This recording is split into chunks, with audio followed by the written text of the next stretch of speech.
بسم اللہ الرحمن الرحیم۔ السلام علیکم۔ شروع کرتے ہیں اپنے عظیم رب کے نام کے ساتھ اور خربوں درود نبی محتشم حضرت محمد مصطفیٰ صلی اللہ علیہ وآلہ وسلم پہ۔ ڈیئر ویورز، آپ دیکھ رہے ہیں ڈاکٹر اختر علی آفیشر میں آپ کا ہوسٹ ڈاکٹر اختر۔ ناظرین، ڈیکیڈ اگو آپ لوگوں نے سنا ہوگا کہ ڈولی نام کی ایک شیپ تھی، بھیڑ تھی، جس کا کلون تیار کیا تھا سائنسدانوں نے، اور اس کے بعد آپ ان ویٹرو فرٹیلائزیشن کے بارے میں جانتے ہوں گے کہ وہ لوگ، وہ عورتیں، وہ مرد جو کنسیو نہیں کر سکتے، اولاد پیدا کرنے کے قابل نہیں ہیں، عورت کا انڈا لیا جاتا ہے جس کو ایگ کہتے ہیں، مرد کا سپرم لیا جاتا ہے، اس کو ان ویٹرو فرٹیلائز کیا جاتا ہے، اور اس کے بعد جو ہے نا وہ عورت کی جو یوٹرس ہے، بچے دانی، اس میں امپلانٹ کر دیا جاتا ہے۔ یہاں تک تو آلریڈی میڈیکل سائنس پہنچ چکی تھی اور سکسیزفلی ایسے کیسز کو ٹیکل کیا گیا ہے۔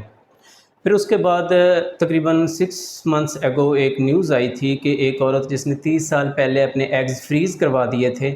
اس نے دوبارہ وہ ان ویٹرو کروایا اپنے اندر، اور وہ سکسیزفلی اس بچے کو جو ہے نا وہ پیدا کرنے جا رہی ہے۔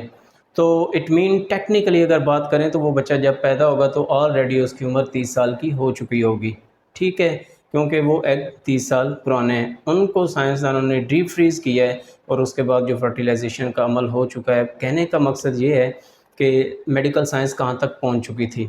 لیکن کیا آپ تصور کر سکتے ہیں کہ نہ عورت کا انڈا چاہیے، نہ مرد کا سپرم چاہیے، اور نہ ہی عورت کا پیٹ چاہیے اور بچہ پیدا ہو جائے؟ That is a next level research, اور یہ اس کی بنیاد رکھ دی گئی ہے، اسرائیلی سائنسدانوں نے اس کی فاؤنڈیشن رکھ دی گئی ہے، اور پچھلے وینسڈے کو انہوں نے اس چیز کو ڈکلیئر کر دیا تھا۔ جی ہاں، مرد عورت کے بغیر بچے کی پیدائش، سائنس اپنے نیکسٹ لیول پہ، اپنے معراج پہ پہنچنے جا رہی ہے۔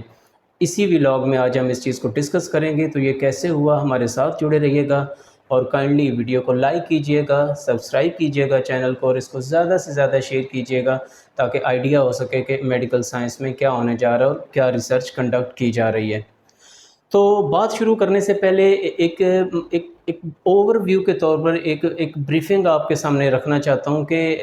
یہ چیز جو ہے نا وہ سٹیم سیل سے لی گئی ہے۔ سٹیم سیلز کیا ہوتے ہیں؟ بیسیکلی وہ پروجینیٹر سیلز ہوتے ہیں، وہ بنیادی سیلز ہوتے ہیں جن کو ہمارا جسم مینیپولیٹ کرتا ہے، یا ہم خود اس کو لیب میں مینیپولیٹ کرتے ہیں، اور اس سیل سے آگے ڈیفرنٹ ٹائپس کے سیل بن جاتے ہیں۔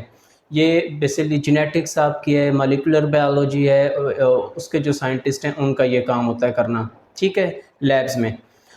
اب کیا ہے کہ اسرائیلی سائنسدان جو کہ وزمن انسٹیٹیوٹ آف سائنس اسرائیل کا ایک ادارہ ہے، ریووٹ، ان کا ایک ساؤتھ ڈسٹرکٹ ہے تل اویو جو ان کا کیپیٹل ہے، اس کے 20 کلومیٹر ساؤتھ میں، وہاں پہ یہ ریسرچ کنڈکٹ کی گئی ہے۔ انہوں نے کیا کیا کہ سٹیم سیل لیا ہے، سٹیم سیل کو انہوں نے لیب میں ڈفرینشیٹ کیا ہے، اور ڈفرینشیٹ کرنے کے بعد انہوں نے ایک ایسا جو ہے نا وہ ایک خلیہ تیار کر لیا، ایک ایمبریو تیار کر لیا جو کہ ہو بہو ریزمبلنس رکھتا تھا 14 دن کے بچے کی عمر کے برابر۔ ہوتا کیا ہے کہ جب عورت اور مرد کا مطلب کنسیپشن ہوتی ہے، سپرم جاتا ہے ایگ کے ساتھ ملتا ہے، اور جب وہ مل جاتے ہیں تو وہ جو سیلز کا ایک گچھا ہوتا ہے نا اس کو ہم زائگوٹ کہتے ہیں۔ وہ زائگوٹ آگے بلاسٹوسسٹ میں چینج ہوتا ہے مائٹوسس کے ذریعے، ٹھیک ہے۔ اب وہ جو بلاسٹوسسٹ ہے وہ کیا ہوتا ہے کہ وہ آ کے جو ماں کی بچے دانی ہے، یوٹرس ہے، اس میں امپلانٹ ہو جاتی ہے، اور ٹیکنیکلی تیسرے ہفتے سے لے کے 8ویں ہفتے تک وہ جو ان سیلز کی عمر ہے اس میں انٹرنل جو ڈویژن ہے وہ ہو رہی ہوتی ہے، اور انسانی اعضاء کی بنیاد رکھی جا رہی ہوتی ہے۔ تو بیسیکلی اس سارے سٹیج کو ایمبریونک سٹیج کہتے ہیں، تیسرے ہفتے سے لے کے 8ویں ہفتے تک۔ 12ویں ہفتے پہ جا کے انٹرنل آرگنز جو ہے نا وہ بننا شروع ہو جاتا ہے، اور اس کے بعد پراپر جو ہے نا بچہ وہ ایک اپنی شیپ میں آنا شروع ہو جاتا ہے۔ تو کہنے کا مقصد یہ کہ شروع سے لے کے اینڈ تک ماں کا انڈا، عورت کا انڈا، مرد کا سپرم، اور اس کے بعد جو ہے نا عورت کی جو کوکھ ہے، بچے دانی ہے، ماں کا پیٹ، وہ ضروری ہوتا ہے بچے کے فرٹیلائزیشن کے لیے۔ لیکن ان سارے سٹیپس کو سکپ کرتے ہوئے جو اسرائیلی سائنٹسٹ ہیں انہوں نے کیا کیا ہے کہ وہ ڈائریکٹلی 14ویں دن تک پہنچ چکے ہیں۔ جو انہوں نے ریسرچ کنڈکٹ کی تھی اس میں جو سیلز، سٹیم سیلز، بنیادی سیلز جن کو انہوں نے مینیپولیٹ کرنا تھا، ان پہ ریسرچ کرنی تھی، ان پہ کام کرنا تھا، ان کو گرو کرتے کرتے ان میں سے 1% جو سیلز ہیں وہ 14 ڈے کا جو ایمبریو ہے اس سے ریزمبلنس کر چکے ہیں، ٹھیک ہے۔ اور جو 14 دن سے آگے ان کا ٹارگٹ ہے کہ ہم جو تھریش ہولڈ ہے 50% کا، کہ جو ہم سیل گرو کریں گے تقریباً اس کے 50%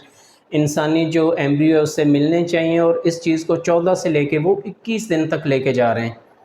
21 دن تک اس لے کے جا رہے ہیں، اور اس کے بعد مطلب جو ہے نا اب آگے اس کی ایک ملٹیپلیکیشن ہوگی کہ ہو سکتا ہے کہ اسی چیز کو لیب میں لے کے وہ لوگ آگے چلیں، یا اس کو اٹھا کے وہ کسی عورت کے یوٹرس میں امپلانٹ کر دیں کہ وہاں سے آگے بچہ پیدا ہونا شروع ہو جائے۔ لیکن دس از نیکسٹ لیول ریسرچ، ایک ایسی اچیومنٹ، دنیا حیران رہ گئی ہے کہ آپ کا نہ ماں کا انڈا ہے نہ بندے کا سپرم ہے، اور بچے کی بنیاد رکھتی گئی، جی ہاں یہ ہو چکا ہے، 14 دن کا ایمبریو آلریڈی جو ہے وہ ڈیولپ کر چکا ہے۔ اس کے بعد وہ اس کو ان سیلز کو 50% تک لے جانے کی کوشش کر رہے ہیں، اور اس کے بعد جو ہے نا وہ اس کو لے کے جائیں گے 21 دن تک، کہ ہم اس کی جو ایج ہے اس کو 21 دن تک پھیلائیں، اور جب 21 دن کا تھریش ہولڈ آپ کو بتاؤں اچیو ہو جائے گا نا، تو نیکسٹ یہی ہوگا کہ ان لوگوں کی کوشش ہوگی کہ ود آؤٹ امپلانٹنگ دس بلاسٹوسسٹ اور ایمبریو ان ویمنز وارم، وہ اس کو لیب میں گرو کریں اور ایک جیتا جاگتا انسان آپ کو لیبورٹری میں پیدا ہوا مل جائے۔ ناظرین، اس چیز کے کچھ فائدے ہیں، کچھ نقصانات ہیں، پروز اینڈ کونس، جو بھی ریسرچ ہوتی ہے دنیا میں، جو بھی کام ہوتا ہے، جو بھی ایک پروسیجر کنڈکٹ کیا جاتا ہے، اس کے فائدے اور نقصانات ہوتے ہیں، اور اس ویٹیج کو دیکھنا پڑتا ہے، especially in the medical research. انہوں نے کیا کیا ہے کہ انہوں نے اس چیز کو پچھلے وینسڈے کو ان لوگوں نے اناؤنس کیا، اور اس سے پہلے جو اس کا پری پرنٹ تھا وہ جون میں آ چکا تھا، بوسٹن میں international stem cell research society ہے ایک، اس کے تھرو انہوں نے کیا تھا، اور اس کے بعد ایک پروفیسر صاحب ہیں کیمبرج یونیورسٹی کے، ان کا نام ہے جی میگڈالینا زرنیکا کوئٹس، ایک فیمیل پروفیسر ہیں اسٹیم سیل ریسرچ کے اوپر۔ انہوں نے کہا تھا کہ ڈفرینٹ 6 جگہ پہ اراؤنڈ دا گلوب کچھ ٹیمز نے یہ ریسرچ کنڈکٹ کی تھی، but this one is the most successful, یہ جو اسرائیلی سائنسدانوں نے کی ہے، ٹھیک ہے، کافر۔ اب 2 پوائنٹ آف ویو ہو سکتے ہیں، ایک تو یہ کہ جی ایک نیچر کو چیلنج کرنے کی کوشش کی جا رہی ہے، دوسرا پوائنٹ آف ویو کہ اس کا امپیکٹ کیا ہوگا۔ دیکھیں نیچر کو تو چیلنج کیا جا رہا ہے، سکسیزفل ہوتے ہیں نہیں ہوتے ہیں، but they have lead a foundation stone, ایک بنیاد رکھتی گئی ہے، مائل سٹون اچیو ہو جائے گا کسی نہ کسی دن۔ فائدے اور نقصانات کیا ہیں اس چیز کے؟ دیکھیں اگر فائدوں کی بات کی جائے تو ہو سکتا ہے میری اور آپ کی عمر میں یہ چیز پاسبل نہیں ہو، لیکن آنے والی جو نسلیں وہ شاید دیکھیں گی کہ ان کی زندگی میں ان جیسے 8-10 بندے پھر رہے ہوں گے، ان کے کلونز۔ جو بیماریاں ہیں right from the pregnancy up to the death, ان پہ جو ریسرچ ہے وہ ایکسٹینسو ہو جائے گی، ایزی ہو جائے گی، سبجیکٹس مل جائیں گے ریسرچ کنڈکٹ کرنے کے لیے۔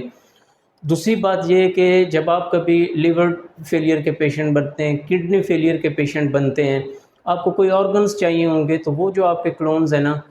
ول بی ویری ایزی کہ ان سے مطلب وہ ڈونیشن لے لیجیے اور آپ میں امپلانٹ کر دیے جائیں۔ آج یہ ایک فینٹیسی لگ رہی ہوگی، ایک مذاق لگ رہا ہوگا، اور ایک مطلب ایسا خواب لگ رہا ہوگا، لیکن آپ یقین کریں نیئر فیوچر تو نہیں لیکن ویری فار فیوچر شاید ہم اس چیز کو جو ہے نا وہ اٹین کرنے کے قابل ہو جائیں، ٹھیک ہے۔ تو اس میں یہ ہے کہ اگر ایک ایلان مسک ہے تو اپنی زندگی میں 10 ایلان مسک اور بنا سکے گا، ٹھیک ہے، ایک بابر اعظم ہے 10 بابر اعظم ہو جائیں گے۔ کہنے کا مقصد یہ ہے کہ جب آپ کے پاس کوئی چیزیں ریئر ہوتی ہیں نا تو اس کی کاپیز جو ہے نا وہ آپ کے پاس اویلیبل ہو جائیں گی، ایک چیز۔ نقصانات کیا ہیں؟ فیملی نارمز چیلنج ہو جائیں گی، ماں اور باپ کا جو کنسیپٹ ہے وہ ختم ہو جائے گا، انسانیت ختم ہو جائے گی، there will be just like machines. اور بھی اور زیادہ ریسرچ آ رہی ہے کہ جن میں برین چپس یوز ہو جائیں گے اور آرٹیفیشیل انٹیلیجنس لوگوں میں منتقل کر دی جائے گی، تو کچھ نارمز ہیں بنیادی آپ کے خاندانی وہ خطرے میں پڑ جائیں گے، رسپیکٹ ایلڈرز کی، اینسیسٹرز کی، پریڈیسیسرز کی، وہ ختم ہو جائے گی۔ آپ کے بچے، آپ کا وجود ضروری نہیں ہوگا، آپ کی شادی ضروری نہیں ہوگی، آپ کے گھر ضروری نہیں ہوگا کہ آپ ایک اگلی نسل کو جو ہے نا وہ آگے پیدا کر سکیں، ضروری نہیں ہوگا۔ مطلب کسی بھی سیلز کا، کسی بھی مطلب آپ کے سکن سیلز لے لیں گے، آپ کے برین سیلز لے لیں گے، ہڈیوں کے سیلز لے لیں گے، بون سیلز لے لیں گے، ان سے کلون تیار ہو سکیں گے۔ تو ایک وہ جو ہے نا وہ کنسیپٹ جو ہے نا وہ ختم ہو جائے گا۔ پھر اس کے بعد جو ڈائیورسٹیفیکیشن ہے ڈیزیزز کی وہ پریویل کر جائے گی۔ آج اگر 10 بیماریاں تو ہو سکتا ہے جب یہ سٹیج آ جائے تو 60 بیماریاں ہو جائیں، ٹھیک ہے۔ تو ان چیزوں کو جو ہے نا وہ ہمیں ٹیکل کرنا پڑے گا۔ تو یہ آج کا بھی لاگ آپ لوگوں کو جسٹ انفارم کرنے کے لیے تھا کہ جی جو نیکسٹ اگر ہماری نسلیں پیدا ہونے جا رہی ہیں کچھ سالوں بعد، ان کے لیے ہمارا ہونا ضروری نہیں ہوگا، دنیا کہاں تک پہنچ چکی ہے، اور ہم ابھی تک اسی میں پڑے ہوئے ہیں کہ جی خان کی ضمانت نہیں ہو رہی اور نواز شریف لنڈن سے دوائی لے کے واپس نہیں آ رہا۔ خدا ہمارا حامی و ناصر ہو اور ہمارے حال پہ رحم فرمائے۔ اس کو سوچیے گا ضرور۔ ٹل نیکسٹ ولاگ، اللہ حافظ۔